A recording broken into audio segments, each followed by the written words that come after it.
নবী বলে, ও সাহাবীরা, এত বিশাল ফেরেশতার বহর আল্লাহ মদিনায় পাঠাইয়া দিছে, আমি নবী যে হাঁটবো এই জায়গাটুকু আমি পাইতেছি না, এই জন্য উকি দিয়া দিয়া হাঁটতেছি।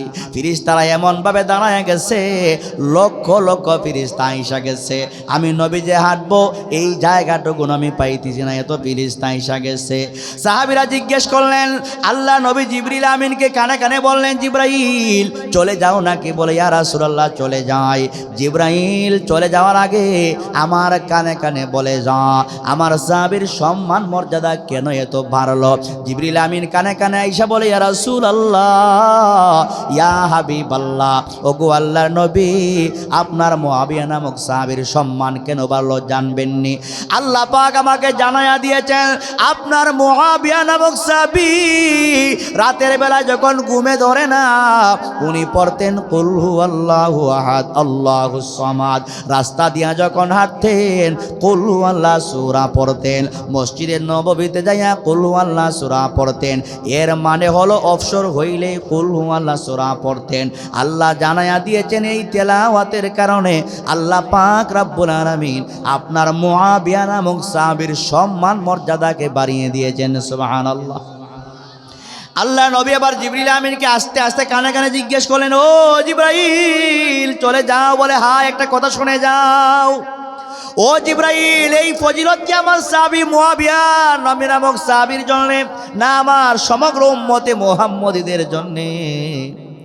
জিবরিল আমিন কানে কানে বলে, ইয়া রাসূলুল্লাহ, আল্লাহ পাক আপনাকে সালাম দিয়েছেন, সালাম, আর আমাকে বলছেন কানে কানে যেন বলে যায়, আপনার দুনিয়ার যে কোনো উম্মতের বান্দা বান্দি, নাগের কোনার মুসলমান যদি বেশি করে কুল হুয়াল্লাহ পড়ে, তাজপুরের মুসলমান যদি বেশি করে কুল হুয়াল্লাহ পড়ে, কাদিপুরের মানুষ যদি বেশি করে কুল হুয়াল্লাহ পড়ে, যে কোনো দেশের হোক না কেন, সাদা হোক কালো হোক ধনী হোক গরিব হোক, যে ব্যক্তি বেশি করে কুল হুয়াল্লাহ সূরাটা পড়বে, ওই ব্যক্তি যখন মারা যাবে আল্লাহ পাক আসমান থেকে হাজার হাজার না লক্ষ লক্ষ মালাইকা ফেরেশতা পাঠায়া দিবে জানাজায় শরীক হওয়ার জন্য। সুবহানাল্লাহ। এখানে আমরা যারা আছি সবাই একদিন মারা যাব কি যাব না? সবাই আমরা মারা যাব কি যাব না? কারা কারা মারা যাবেন না হাত উঠান। না, সবাই মারা যাব, কথা কোন ঠিক নেই, চেষ্টা করলেও থাকতে পারবো না।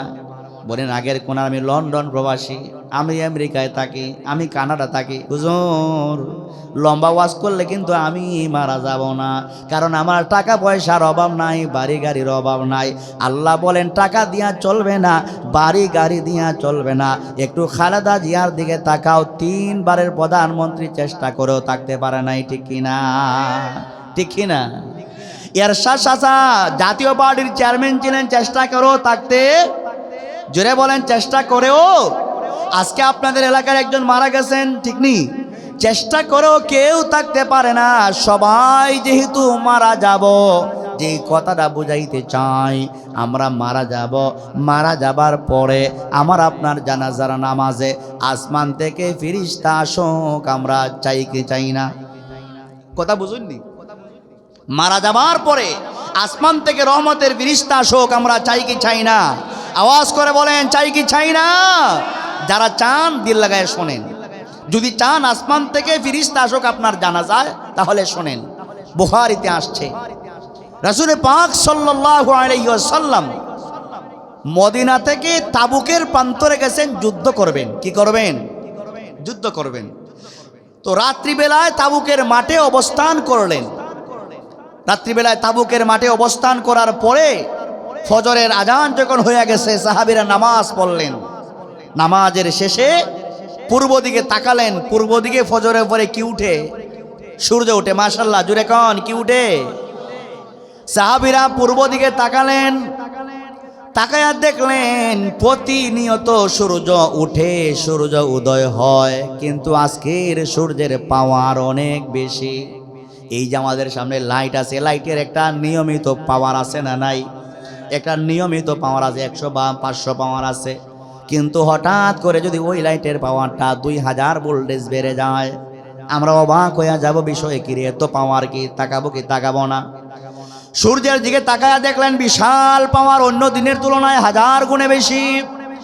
সাহাবীরা এই দৃশ্য দেখে আল্লাহ নবীর কাছে যায় বললেন, নবী আমার একটা কাহিনী ঘটছে। বলে কি কাহিনী?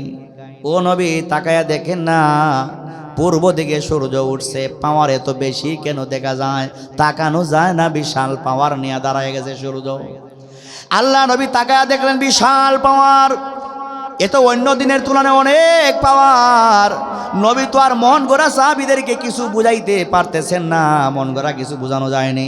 আওয়াজ করে কোন, যদি আমরা হইতাম অনেক কিছু বুঝাই দিতাম, ঠিক নি? যদি আমরা হইতাম অনেক কিছু বুঝাই দিতাম। মাসালা জানে না যদি প্রশ্ন করেন শরম লজ্জায়, না জানলেও বলে দেয় জুড়ে কোন, বলে কি বলে না? বলে কি বলে না? বিবাহের অনুষ্ঠানে দামান নিয়ে গেছে, প্রশ্ন করে কয় ফজরের নামাজ কয় রাকাত? কয় 4 রাকাত। অনফিস থেকে আরেকটা কয় দূর 4 রাকাত না 2 রাকাত। কয় রাকাত? কয় 2 রাকাত। কয় বেটা 4 রাকাত দিয়ে বুঝ দিতাম পারি না, 2 রাকাত খোঁজনি। হে জানে না যে, তারপরও বলে দিছে কয় রাকাত? 4 রাকাত। এত বোঝা উচিত ছিল, যে জানার দরকার ছিল, ঠিক না? আল্লাহর হাবিব তো মন গড়া কিছু বলার নবী না। আল্লাহ নবী আকাশের দিকে তাকিয়ে আছেন জিবরিল আমিনের অপেক্ষায়। হঠাৎ করে জিবরিল আমিন আল্লাহর নবীর খেদমতে আইসা দাঁড়ায়া গেছে, সাদা দবদবে পোশাক লাগায়া। শোনেন, সাদা দবদবে পোশাক লাগায়া নবীর খেদমতে দাঁড়ায়া সালাম দিলেন, আসসালাতু আসসালামু আলাইকা ইয়া রাসূলুল্লাহ ইয়া হাবিবাল্লাহ। নবী গো, আল্লাহ পাক আপনার খেদমতে আমাকে পাঠায়া দিয়েছে। ইয়া রাসূলুল্লাহ, কি অপেক্ষা করতেছেন? আসমানের দিকে তাকায়া কি অপেক্ষা করতেছেন? আল্লাহর হাবিব বলেন, জিবরাইল, প্রতিদিন আল্লাহ সূর্য পূর্ব দিক থেকে উঠান, কিন্তু নিয়মিত একটা পাওয়ার আল্লাহ দেন। জিবরাইল রে, তাকায়া দেখো সূর্যের পাওয়ার এত বেশি কেন দেখা যায়? আল্লাহ নবী বলার পরে জিবরিল তাকায়া দেখলেন, জিবরিল তো জানে, তাকায়া দেখলেন বিশাল পাওয়ার। ইয়া রাসূলুল্লাহ, ও আল্লাহ নবী, সূর্যের পাওয়ার এত বেশি কেন গো নবী জানেননি? বলে, না জিবরাইল, আমি তো জানি না, জানার জন্যই তো তোমাকে ডাকছি। ইয়া রাসূলুল্লাহ ইয়া হাবিবাল্লাহ, আপনি মদিনা থেকে তাবুকের প্রান্তরে আসছেন, যুদ্ধ করবেন, সাহাবীদেরকে নিয়ে আসছেন, আর ওই দিকে মদিনাতুল মুনাওয়ারায় আপনার একজন আদরের সাহাবী, মায়ার সাহাবী, কাছের সাহাবী মুআবিয়া ইবনে মুআবিয়া নামক সাহাবী মদিনাতুল মুনাওয়ারায় ইন্তেকাল করেছেন।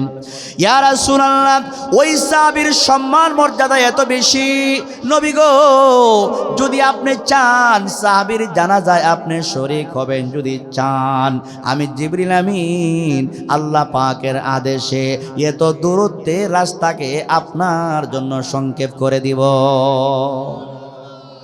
মদিনা থেকে তাবুক অনেক দূরে, কিন্তু নবী আমার, আপনি যদি চান ওই সাহাবীর জানাজায় শরীক হবেন, আমি জিবরাইল ওই সামান্য রাস্তাটাকে, আমি দূরত্বের রাস্তাটাকে কমায়া দেব। আল্লাহ নবী বললেন, জিবরাইল, আমার মন চায় সাহাবীর জানাজায় শরীক হই। আল্লাহ নবীর জন্য এত দূরত্বের রাস্তাকে সংক্ষেপ করা হলো।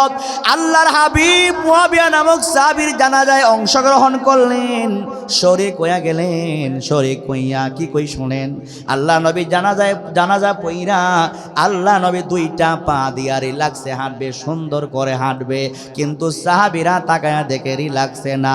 এই যে সামনের 2টা বৃদ্ধাঙ্গুলি আছে, পায়ের যে 2টা বৃদ্ধাঙ্গুলি আছে, আমাদের হবিগঞ্জের ভাষায় কয় উকি দিয়ে হাঁটা। আপনারা কি কন? হ্যাঁ, উকি দিয়া হাঁটা। ওই যে সামনের 2টা বড় আঙ্গুল আছে, উকি দিয়া দিয়া নবী হাঁটে, উকি দিয়া দিয়া হাঁটে। এটা তো দেখতে খারাপ লাগে না? উকি দিয়া দিয়া হাঁটে। সাহাবীরা বললেন, ইয়া রাসূলুল্লাহ, বিষয় কি? নবী জানাজার নামাজ পড়লেন, উকি মাইরা মাইরা কেন হাঁটেন গো আল্লাহর নবী? এমনি নবী আমার বলেন, সাহাবীরা শোনো, আমি কেন উকি দিয়া দিয়া হাঁটি? আল্লাহ সুবহানাহু ওয়া তাআলা সূর্যের পাওয়ার কেন আজকে বাড়িয়ে দিলেন, এর কারণটা শোনো। সাহাবীরা রে, ওই মুআবিয়া নামক সাহাবীর মর্যাদা সম্মান আল্লাহর কাছে এত বেশি, আল্লাহ পাক রব্বুল আলামিন ওই মুআবিয়া নামক সাহাবীর জানাজার নামাজে শরীক হওয়ার জন্য আসমান থেকে 1 জন 2 জন না, সাহাবীর জানাজার নামাজের প্রতি কাতারে কাতারে আল্লাহ পাক 70,000 করে ফেরেশতা পাঠায়া দিয়েছে। সারা জানাজা না কাতারে কাতারে।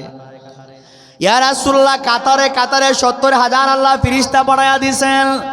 নবী বলে, ও সাহাবীরা, এত বিশাল ফেরেশতার বহর আল্লাহ মদিনায় পাঠায়া দিছে, আমি নবী যে হাঁটবো এই জায়গাটুকুন আমি পাইতেছি না, এই জন্য উকি দিয়া দিয়া হাঁটতেছি। ফেরেশতারা এমনভাবে দাঁড়ায় গেছে, লক্ষ লক্ষ ফেরেশতা আইসা গেছে, আমি নবী যে হাঁটবো এই জায়গাটুকুন আমি পাইতেছি না, এত ফেরেশতা আইসা গেছে। সাহাবীরা জিজ্ঞেস করলেন, আল্লাহ নবী জিবরিল আমিনকে কানে কানে বললেন, জিবরাইল চলে যাও নাকি? বলে, ইয়া রাসূলুল্লাহ চলে যাই। জিবরাইল চলে যাওয়ার আগে আমার কানে কানে বলে যা, আমার সাহাবীর সম্মান মর্যাদা কেন এত বাড়লো? জিবরিল আমিন কানে কানে আইসা বলে, ইয়া রাসূলুল্লাহ, ইয়া হাবিবাল্লাহ, ওগো আল্লাহর নবী, আপনার মুআবিয়া নামক সাহাবীর সম্মান কেন বাড়লো জানবেননি? আল্লাহ পাক আমাকে জানায়া দিয়েছেন, আপনার মুআবিয়া নামক সাহাবী রাতের বেলা যখন ঘুমে ধরে না, উনি পড়তেন কুল হুয়াল্লাহু আহাদ আল্লাহুস সামাদ। রাস্তা দিয়া যখন হাঁটতেন কুল হুয়াল্লাহ সূরা পড়তেন। মসজিদে নববীতে যাইয়া কুল হুয়াল্লাহ সূরা পড়তেন। এর মানে হলো অবসর হইলে কুল হুয়াল্লাহ সূরা পড়তেন। আল্লাহ জানায়া দিয়েছেন, এই তেলাওয়াতের কারণে আল্লাহ পাক রব্বুল আলামিন আপনার মুআবিয়া নামক সাহাবীর সম্মান মর্যাদাকে বাড়িয়ে দিয়েছেন। সুবহানাল্লাহ। আল্লাহ নবী আবার জিবরিল আমিনকে আস্তে আস্তে কানে কানে জিজ্ঞেস করলেন, ও জিবরাইল চলে যাও? বলে, হ্যাঁ, একটা কথা শুনে যাও। ও জিবরাইল, এই ফজিলত কি আমার সাহাবী মুআবিয়া নামক সাহাবীর জন্য, না আমার সমগ্র উম্মতে মুহাম্মদীদের জন্য? জিবরিল আমিন কানে কানে বলে, ইয়া রাসূলুল্লাহ, আল্লাহ পাক আপনাকে সালাম দিয়েছেন, সালাম, আর আমাকে বলছেন কানে কানে যেন বলে যায়, আপনার দুনিয়ার যে কোনো উম্মতের বান্দা বান্দি, নাগের কোনার মুসলমান যদি বেশি করে কুল হুয়াল্লাহ পড়ে, তাজপুরের মুসলমান যদি বেশি করে কুল হুয়াল্লাহ পড়ে, কাদিপুরের মানুষ যদি বেশি করে কুল হুয়াল্লাহ পড়ে, যে কোনো দেশের হোক না কেন, সাদা হোক কালো হোক, ধনী হোক গরিব হোক, যে ব্যক্তি বেশি করে কুল হুয়াল্লাহ সূরাটা পড়বে, ওই ব্যক্তি যখন মারা যাবে, আল্লাহ পাক আসমান থেকে হাজার হাজার না লক্ষ লক্ষ মালাইকা ফেরেশতা পাঠায়া দিবে জানাজায় শরীক হওয়ার জন্য। সুবহানাল্লাহ। আমার ভাইয়েরা, তাহলে বলুন আমরা তেলাওয়াত করতে রাজি আছি না নাই? আরো জোরে কোন রাজি আছি না নাই?